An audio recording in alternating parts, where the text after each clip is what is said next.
Assalamualaikum warahmatullahi wabarakatuh. Yang terhormat, Bapak atau Ibu tim penilai ujian praktik kelompok peminatan MIPA. Pada hari ini, saya akan melaksanakan ujian praktik kelompok peminatan MIPA tentang vaksinasi COVID-19 yang meliputi biologi, kimia, fisika, dan bahasa Indonesia. Selamat menyaksikan.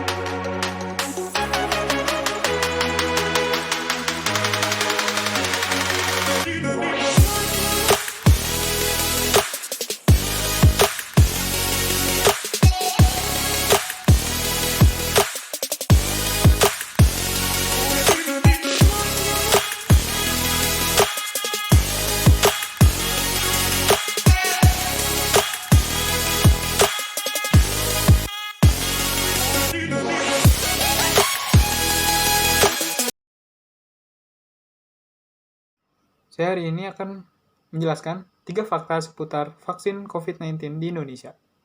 Fakta pertama, kandungan vaksin. Jadi, vaksin COVID-19 dibuat dari virus yang telah dimatikan atau dilemahkan sehingga tidak berbahaya bagi tubuh. Selain itu, di dalam kandungan vaksin terdapat fosfat, digunakan sebagai penstabil vaksin COVID-19. Selain fosfat, ada aluminium hidroksida. Aluminium hidroksida digunakan untuk meningkatkan kinerja kemampuan vaksin. Dan yang terakhir ada NaCl. NaCl digunakan untuk jadi pada saat divaksinasi, NaCl akan memberikan rasa nyaman bagi tubuh. Fakta kedua yaitu vaksin yang disuntikan ke dalam tubuh itu tidak berbahaya. Malah dia akan mencegah virus masuk ke dalam tubuh, bukan merusak tubuh. Jadi ada mekanisme kerja vaksin. Mekanisme kerja vaksin yang pertama, saat vaksin disuntikan ke dalam tubuh, dia akan merespon sistem kekebalan tubuh. Nah, sistem kekebalan tubuh tersebut, di dalamnya ada sel. Selnya membentuk antibodi. Antibodi digunakan untuk melawan virus COVID-19. Setelah antibodi terbentuk, antibodi akan menempel pada virus COVID-19. Antibodi tersebut akan menghentikan virus COVID-19. Setelah itu, tubuh kita secara langsung akan menjadi pengingat virus. Jadi, pada saat virus masuk, tubuh kita akan tahu bahwa virus tersebut akan masuk. Jadi, kita akan memiliki sistem imunitas yang bagus. Fakta ketiga, setelah divaksin, kita akan memiliki sistem imunitas yang lebih bagus, atau sistem kekebalan yang lebih bagus, sehingga kita tidak akan terserang virus COVID-19. Hal tersebut terjadi karena di dalam tubuh kita, setelah divaksin, terdapat sel memori, atau memory cell. Sel memori tersebut digunakan untuk ingatan dan strategi untuk menyerang patogen yang masuk. Jadi saat antigen atau virus masuk, sel kita sudah siap untuk menyerang antigen tersebut, sehingga antigen atau virus tersebut tidak dapat masuk. Ayo, lakukan vaksinasi, jangan takut, segera lakukan vaksinasi untuk memutus rantai penyebaran virus corona di Indonesia. Ini saya akan menjelaskan tentang yang pertama, prinsip kerja alat suntik yang ditinjau dari konsep tekanan. Yang kedua, alasan mengapa ujung jarum suntik dibuat sangat runcing. Yang ketiga, konsep persamaan kontinuitas dalam proses penyuntikan. Saya akan menjelaskan yang pertama terlebih dahulu, yaitu prinsip kerja alat suntik yang ditinjau dari konsep tekanan. Jadi, prinsip kerja alat suntik itu ditinjau dari 3 konsep atau 3 hukum. Yang pertama hukum Boyle, yang kedua hukum Pascal, yang ketiga hukum persamaan kontinuitas. Pada hukum Boyle, ketika pendorong ditarik menjauhi alat suntik, maka tekanan di dalam alat suntik akan menurun, yang menyebabkan udara menekan permukaan air yang ada di luar alat suntik untuk masuk ke dalam ruang alat suntik, sehingga volume di dalam alat suntik akan menjadi lebih besar. Sementara itu, pada saat pendorong ditekan atau didorong mendekati jarum suntik, maka tekanan di dalam alat suntik akan menjadi semakin besar atau meningkat, yang menyebabkan fluida yang ada di dalam jarum suntik di dalam alat suntik keluar dari alat suntik, sehingga volume di dalam alat suntik menjadi lebih kecil. Dari konsep tersebut dapat disimpulkan bahwa tekanan berbanding terbalik dengan volume, sehingga V1 per V2 sama dengan V2 per V1. Yang kedua itu adalah hukum Pascal. Nah, pada hukum Pascal itu terjadi pada saat mendorong alat suntik. Pada saat piston diberikan gaya untuk mendorong alat suntik, maka gaya tersebut akan sama dengan gaya yang terjadi pada jarum suntik. Tekanannya pun juga sama. Tekanan pada piston itu akan sama dengan tekanan pada jarum suntik. Sehingga dapat disimpulkan bahwa P1 sama dengan P2, F1 sama dengan F2. Yang ketiga itu ada persamaan kontinuitas. Pada persamaan kontinuitas itu terdapat pada aliran fluida yang mengalir dari dalam alat suntik ke dalam keluar atau ke dalam tubuh manusia. Jadi kecepatan yang ada di dalam tabung suntik itu lebih kecil daripada kecepatan yang ada di dalam jarum suntik, dikarenakan luas permukaannya. Semakin kecil luas permukaannya, maka akan semakin besar kecepatannya, atau sebaliknya. Dapat disimpulkan bahwa A1 dikali A1 per A2 sama dengan V2 per V1. Dan hal yang kedua yaitu mengapa ujung jarum suntik dibuat sangat runcing. Nah, alasannya itu untuk memperbesar tekanan yang diberikan pada alat suntik. Jadi, di dalam hukum Pascal, semakin besar luas permukaannya, maka akan semakin kecil gaya yang diberikan dan tekanan yang diberikan. Oleh karena itu, ujung jarum suntik dibuat kecil. Karena semakin kecil luas permukaannya, maka akan semakin besar tekanannya. Yang ketiga, konsep kontinuitas dalam proses penyuntikan. Sama seperti yang saya tadi jelaskan, yaitu konsep kontinuitas ini terdapat pada fluida yang mengalir dari dalam tabung suntik keluar dari dalam tabung suntik atau ke dalam tubuh manusia. Jadi, fluida yang mengalir itu kecepatan di dalam tabung suntik lebih kecil daripada kecepatan di dalam jarum suntik. Hal itu dikarenakan luas permukaannya. Luas permukaan di dalam tabung suntik lebih besar dari luas permukaan di dalam jarum suntik. Dapat disimpulkan bahwa luas permukaan berbanding terbalik dengan kecepatannya. V1 per V2 sama dengan A2 per A1. Jadi V1 kali A1 sama dengan V2 kali A2. Terima kasih. Wassalamualaikum warahmatullahi wabarakatuh. Hari ini saya akan mempresentasikan laporan Bahasa Indonesia ujian praktik kelompok peminatan IPA.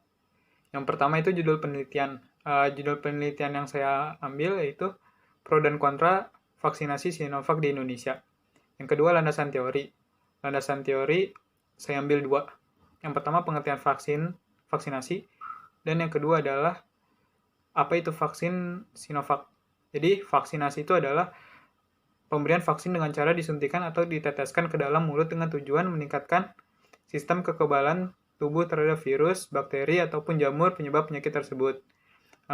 Yang kedua, apa itu vaksin Sinovac? Jadi vaksin Sinovac itu merupakan vaksin COVID-19 yang dikembangkan oleh perusahaan Bio Farma Tiongkok, yaitu bernama Sinovac. Vaksin tersebut berjenis inactivated vaksin atau inaktivasi dari virus untuk memancing respon imun. Rumusan masalah. Yang ketiga ada rumusan masalah. Rumusan masalahnya ada dua.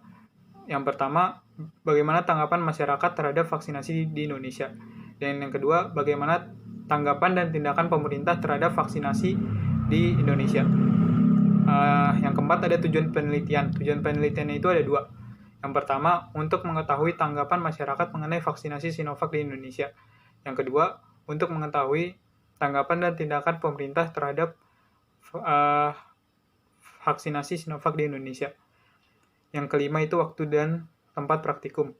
Jadi, saya melaksanakan praktikum pada hari Kamis 18 Februari 2021 pada jam 19.00 waktu Indonesia Barat.